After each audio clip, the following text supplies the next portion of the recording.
Shalom Bapak Ibu Saudara yang diberkati Tuhan. Kesempatan yang indah Tuhan anugerahkan bagi kita saat ini untuk sama-sama kita akan belajar tentang kebenaran firman Tuhan yang akan terus membawa kita semakin bertumbuh di dalam Tuhan. Semakin hari semakin kita boleh mengenal pribadi Tuhan, boleh mengerti kehendak dan rencana Tuhan dalam setiap langkah-langkah kehidupan kita. Oleh sebab itu, dengan tidak berlambat-lambat lagi, sama-sama kita akan belajar tentang kebenaran firman Tuhan yang telah saya pilih di dalam kitab 2 Raja-Raja pasal yang ke-20, ayat yang pertama sampai ayat yang ke-6. Kitab 2 Raja-Raja pasal yang ke-20, ayat yang pertama sampai ayat yang ke-6 saya akan bacakan di dalam nama Tuhan Yesus Kristus. Hizkia sakit dan disembuhkan. Pada hari-hari itu, Hizkia jatuh sakit dan hampir mati. Lalu datanglah Nabi Yesaya bin Amos dan berkata kepadanya, "Beginilah firman Tuhan. Sampaikanlah pesan terakhir kepada keluargamu, sebab engkau akan mati, tidak akan sembuh lagi." Lalu Hizkia memalingkan mukanya ke arah dinding dan ia berdoa kepada Tuhan. "Ah Tuhan, ingatlah kiranya bahwa aku telah hidup di hadapan-Mu dengan setia dan dengan tulus hati, dan bahwa aku telah melakukan apa yang baik di mata-Mu." Kemudian menangislah Hizkia dengan sangat. Tetapi Yesaya belum lagi keluar dari pelataran tengah, tiba-tiba datanglah firman Tuhan kepadanya. "Baliklah dan katakanlah kepada Hizkia, raja umatku, beginilah firman Tuhan Allah Daud bapa leluhurmu. Telah kudengar doamu dan telah kulihat air matamu. Sesungguhnya aku akan menyembuhkan engkau. Pada hari yang ketiga engkau akan pergi ke rumah Tuhan. Aku akan memperpanjang hidupmu 15 tahun lagi, dan aku akan melepaskan engkau dan kota ini dari tangan Raja Asyur.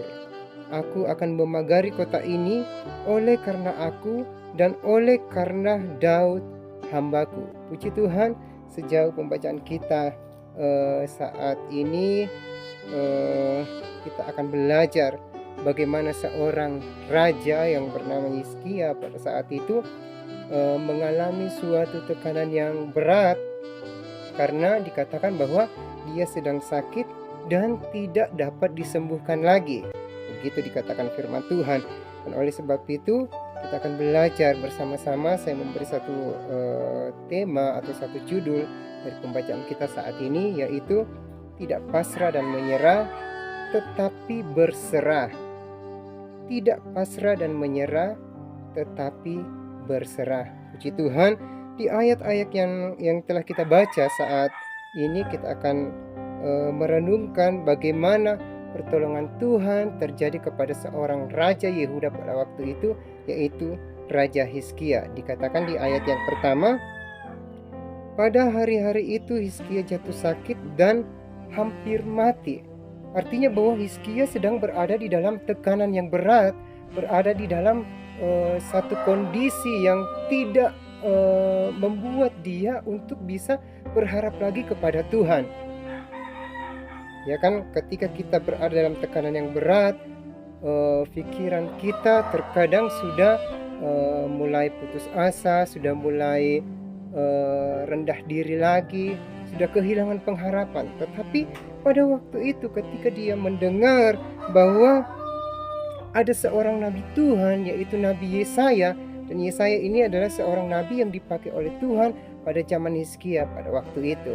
Dan ketika dia mendengar bahwa Nabi Yesaya akan datang, dengan harapan bahwa Nabi Yesaya datang dan dia akan berdoa untuk Hizkia, entah menumpangkan tangan, entah berdoa, entah mengolesi minyak atau bagaimana caranya, pasti Hizkia memiliki harapan bahwa dia akan didoakan dan dia akan menjadi sembuh pada waktu itu.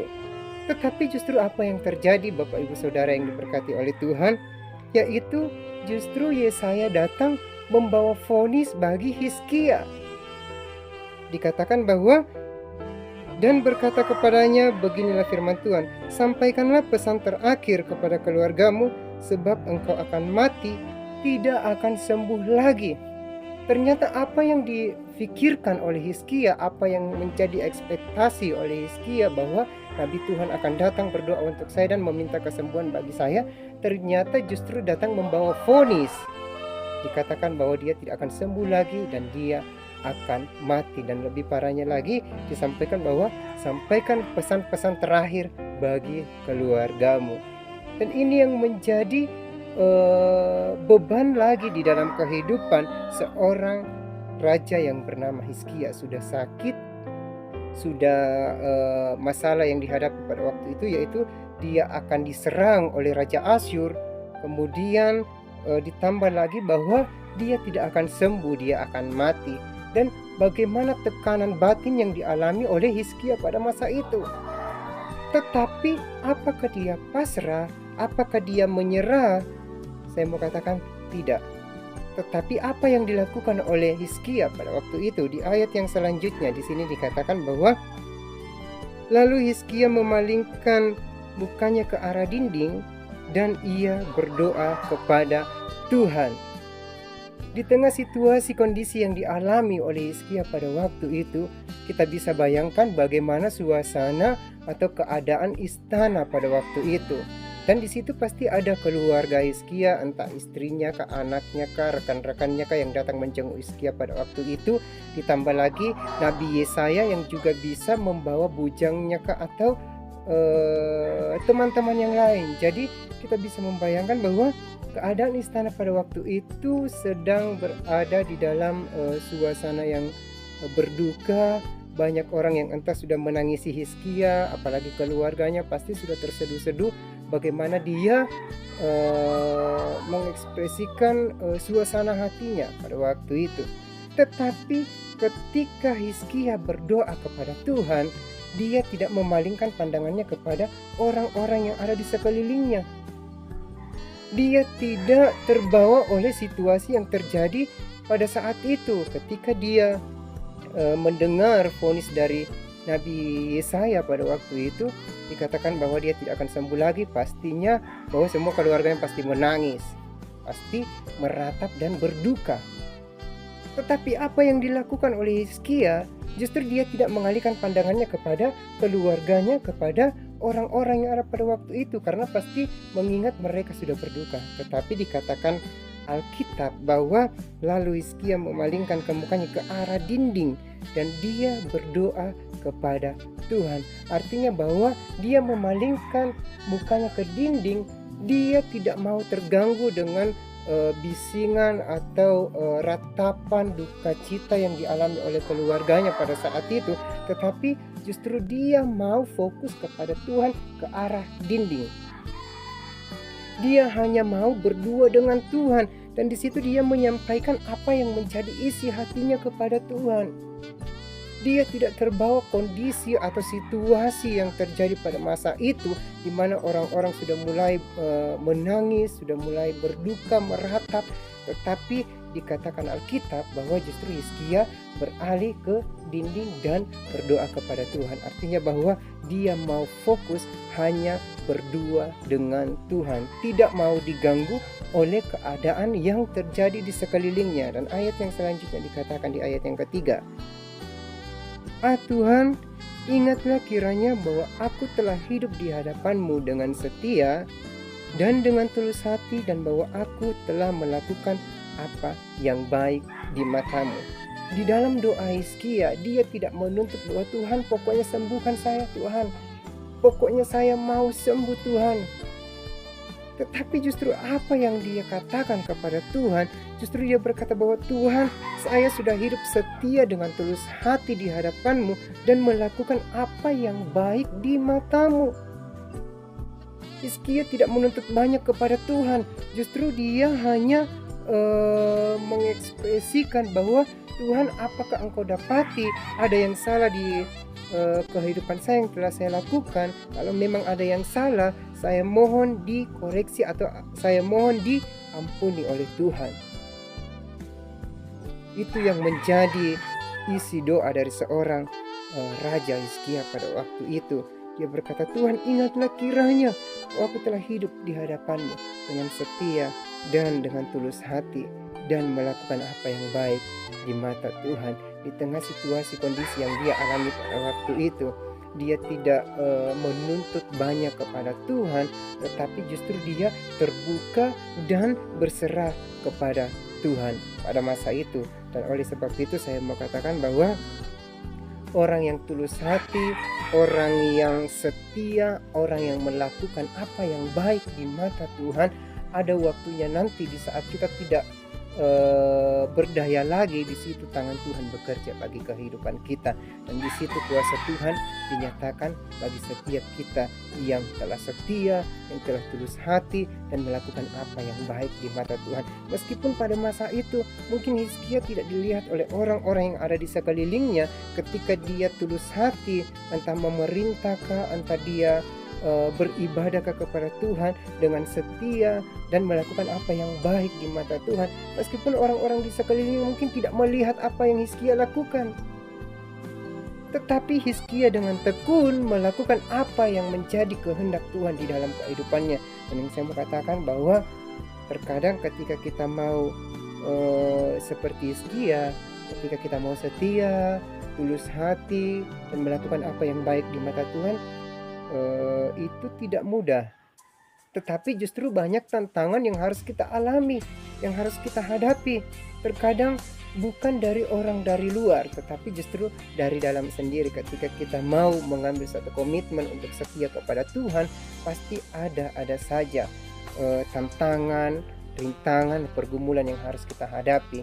Dan meskipun kita tahu bahwa apa yang kita buat ketika kita tulus hati, kita setia melakukannya di mata Tuhan, pasti Tuhan memperhitungkan semuanya itu. Dilihat atau tidak dilihat orang-orang yang ada di sekitar kita, tetapi ada sepasang mata yang terus memperhatikan apa yang telah kita perbuat selama kita ada di dalam dunia ini. Dan itu yang dilakukan oleh Hizkia. Meskipun tidak dilihat oleh orang-orang di sekitarnya, tetapi dia tahu bahwa ada sepasang mata yang terus memperhatikan Hizkia pada masa itu. Dan ketika dia tidak berdaya lagi, orang-orang di sekelilingnya tidak berdaya untuk dapat menolong Hizkia, tetapi sepasang mata itu yang melihat apa yang telah dilakukan Hizkia di masa-masa lalu, itu diperhitungkan oleh Tuhan, dan Tuhan siap menolong Hizkia.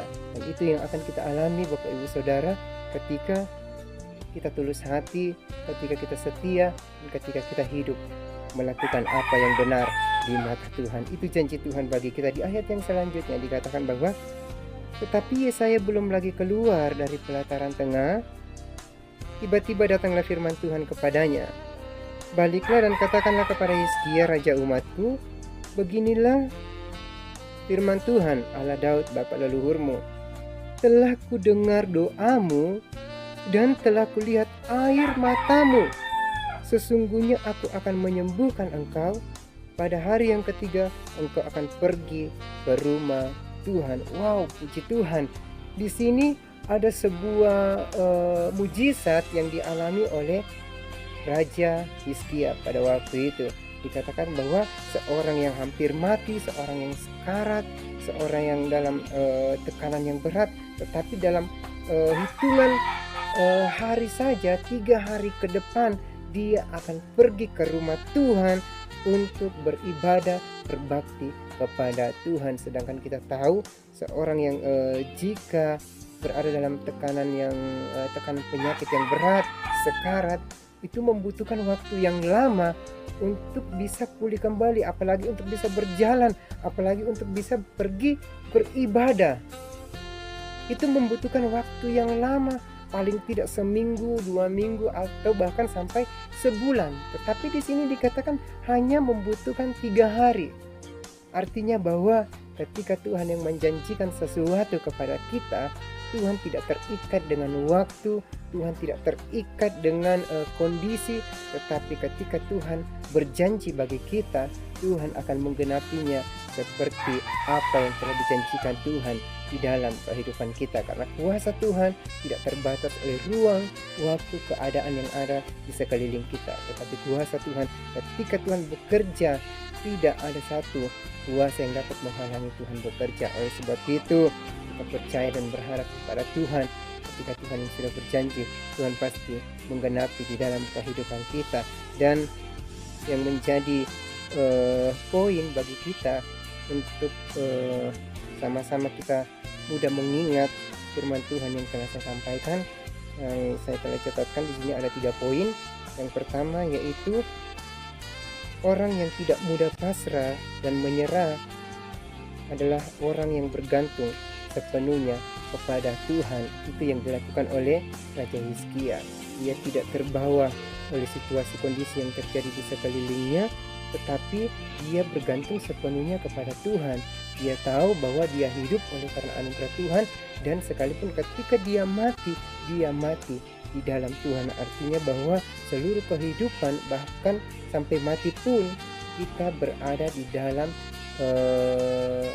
kuasa Tuhan, atau kita berada di dalam kedaulatan Tuhan. Dan yang kedua, suasana hati Hizkia tidak terbawa oleh kondisi yang terjadi di sekelilingnya.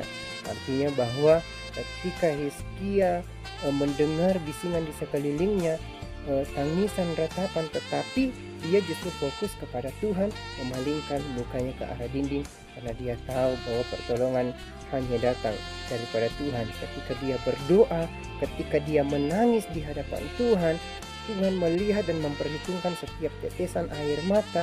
Tuhan melihat setiap apa yang menjadi kerinduan hati Hizkia pada waktu itu. Dan kita tahu bahwa setiap tetesan air mata kita yang kita jatuhkan ketika kita berdoa, ketika kita menyembah, memuji Tuhan, itu ditampung di dalam kirbat Tuhan, dan Tuhan memperhitungkan semuanya itu. Dan yang ketiga, orang yang tidak mudah pasrah dan menyerah adalah orang yang kokoh dalam pengharapannya kepada Tuhan.